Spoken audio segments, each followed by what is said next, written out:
نحمده ونصلي على رسوله الكريم أما بعد فأعوذ بالله من الشيطان الرجيم بسم الله الرحمن الرحيم اليوم أكملت لكم دينكم وأتممت عليكم نعمتي ورضيت لكم الإسلام دينا صدق اللہ العظیم۔ آج ہم دین اسلام کے طریقے تبلیغ میں جو علمی اور عملی غلطیاں ہیں اس پر گفتگو کریں گے، کیونکہ طریقے تبلیغ جسے قرآن مقدس میں اللہ تبارک و تعالیٰ نے تفصیلاً بیان فرمایا ہے یا جناب رسول اللہ صلی اللہ علیہ وسلم نے اپنے تعلیمات میں بیان کیا ہے، وہ یقیناً مسلم ہے اور فائدہ مند ہے، لیکن حالات اور زمانے کی تبدیلی اور مختلف افکار و نظریات کے عمل دخل سے طریقے تبلیغ میں بہت سارے علمی اور عملی غلطیاں آ گئی ہیں، جس کی وجہ سے وہ افادیت کما حق حاصل نہیں ہو پا رہا۔ ہم مختصراً ان غلطیوں پر گفتگو کریں گے، اس کے بعد قرآن و سنت کے مطابق جو طریقہ تبلیغ ہے اس پہ گفتگو کریں گے۔ سب سے پہلی جو علمی اعتبار سے طریقہ تبلیغ میں غلطی ہے وہ اس نوعیت کا ہے کہ ہمارے مبلغین جب بھی بیان کرتے ہیں، دین اسلام کی دعوت دیتے ہیں یا دین اسلام کی تبلیغ کرتے ہیں تو اسلام کو محدود کرتے ہیں، اس کو صرف مسلمانوں کا دین اور مذہب قرار دیتے ہیں۔ ان کا انداز تکلم ایسا ہوتا ہے کہ سامعین کو یہ لگتا ہے کہ اسلام صرف اور صرف مسلمانوں کا ہے۔ اس میں یہ واضح نظر آتا ہے کہ رسول اکرم صلی اللہ علیہ وسلم کی رسالت اس اعتبار سے ذکر کی جاتی ہے کہ باقی انبیاء کرام کی تفریق یا ان میں کسی بھی اعتبار سے کمی سمجھنے میں ملتا ہے، حالانکہ قرآن پاک میں ہے لا نفرق بین احد من رسل، مطلق فضیلت کے اعتبار سے انبیاء کرام میں فرق نہیں ہے، کیونکہ دین اسلام ایک ہی ہے۔ آدم علیہ السلام سے لے کر جناب رسول اللہ صلی اللہ علیہ وسلم تک آغاز اگر آدم علیہ السلام سے ہوتا ہے، اس دین کی تکمیل اسلام کی صورت میں جناب رسول اللہ صلی اللہ علیہ وسلم کے بعثت کے بعد ہوا، لہٰذا تمام زمانوں میں دین ایک ہی رہا ہے، تمام انبیاء کرام کا یہی ایک ہی دین رہا ہے۔ اگر سابقہ ادوار میں نبی اکرم صلی اللہ علیہ وسلم کی بعثت سے قبل کسی نبی نے اللہ کی ہدایات کو امتوں تک پہنچائی ہے اور پھر نبی کے گزر جانے کے بعد ان کے امتی اور ان کے اقوام نے اگر ان میں کچھ تحریف کی ہے، تبدیلیاں کی ہیں، پھر بعد والے نبی نے ان تبدیلیوں کا، ان تحریفوں کا ازالہ کیا ہے اللہ کے ہدایات کی روشنی میں۔ غرض اس سلسلے کی آخری کڑی جناب رسول اللہ صلی اللہ علیہ وسلم ہے۔ اللہ تبارک و تعالیٰ نے نبی علیہ السلام کو قرآن مقدس عطا فرمایا اور آپ صلی اللہ علیہ وسلم کی تعلیمات کی صورت میں دین اسلام مکمل ہوا، لہٰذا اب کوئی یہ دعویٰ نہیں کر سکتا کہ وہ دنیا میں برحق مذاہب بہت سارے، بلکہ برحق مذہب صرف دین اسلام ہے، برحق دین صرف دین اسلام ہے۔ کوئی بھی انسان اگر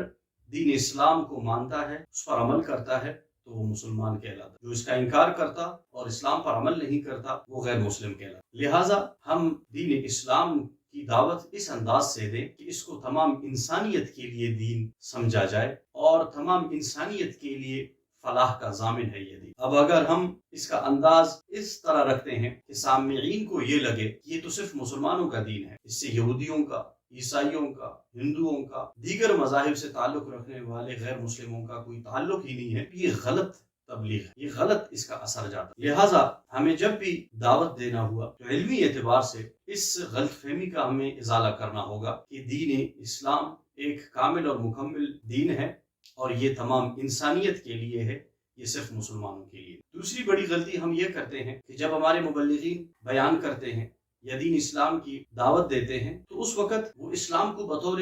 نظام پیش نہیں کرتے، بلکہ اسلام کے ان چند مباحث یا ان چند مناظرانہ گفتگو کو لے کر بات کرتے ہیں جو علمی مواد پر مشتمل ہوتا ہے، یا کسی بھی ادوار میں کسی غیر مسلم مذہب سے ٹکراؤ ہوا ہو علمی میدان میں، چاہے جیسے کہ ہندوؤں میں روح اور مادہ کا مسئلہ ہو، عیسائیت میں الوہیت مسیح ہو، یا تثلیث کا مسئلہ ہو، یا دیگر علمی مباحث ہوں، تو ان پر لوگوں کے توجہ زیادہ مرکوز رہی ہیں جو ہمارے مبلغین رہے ہیں۔ اگرچہ میں اکثریت کی بات نہیں کرتا، لیکن جو نمایاں رہے یا ان کا انداز رہا، اس سے یہ پتہ لگتا ہے یا سننے کو یہ اندازہ ہوتا ہے کہ یہ دین صرف اور صرف مخصوص مباحث یا مخصوص موضوعات تک محدود ہے، حالانکہ ایسا کچھ نہیں ہے، بلکہ اگر ہم قرآن و سنت کی روشنی میں بات کریں، دعوت و تبلیغ کی ان غور سے جائزہ لیں اس موضوع کا، تو ہمیں پتہ لگتا ہے کہ اسلام ایک مکمل ضابطۂ حیات ہے،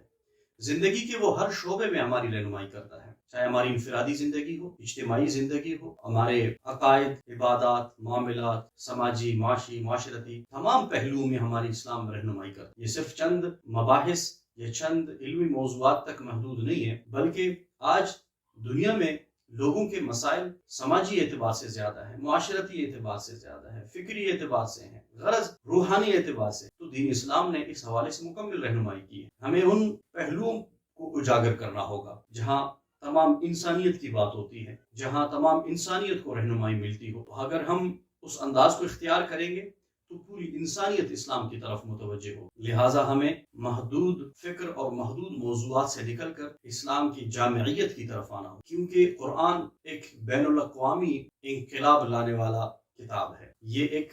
قوم تک، ایک مسلک یا ایک علاقے، ایک زبان تک محدود نہیں ہے، بلکہ آنے والے تمام انسانیت کے لیے ایک رہنما کتاب ہے۔ اور تیسری بڑی غلطی جو ہم طریق تبلیغ میں علمی اعتبار سے کرتے ہیں، وہ تحریری میدان میں ہمیں نظر آتا ہے۔ ہمارے اکثر مواد جو تبلیغی سمجھے جاتے ہیں وہ اکیڈمک ہوتے ہیں، یا وہ بھی جب اس کا ہم تحریری انداز دیکھتے ہیں وہ متکلمانہ، فلسفیانہ،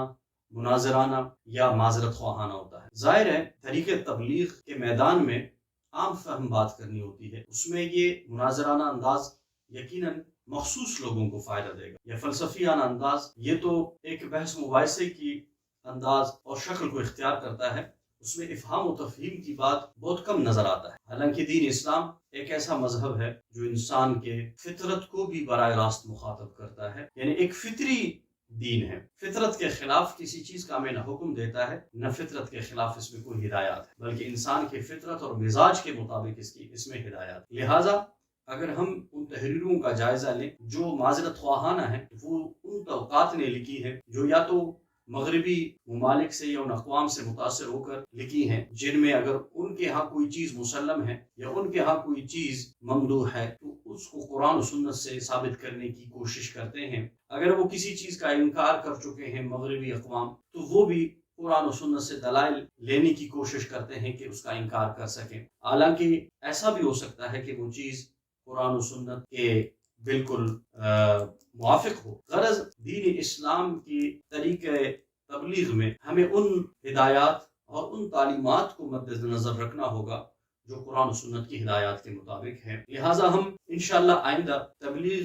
کے جو طریقوں میں عملی غلطیاں ہیں اس پر گفتگو کریں گے، اور اس کے بعد قرآن و سنت کا جو انداز ہے اس پہ تفصیلی گفتگو کریں گے۔ وآخر دعوانا الحمد للہ رب العالمین۔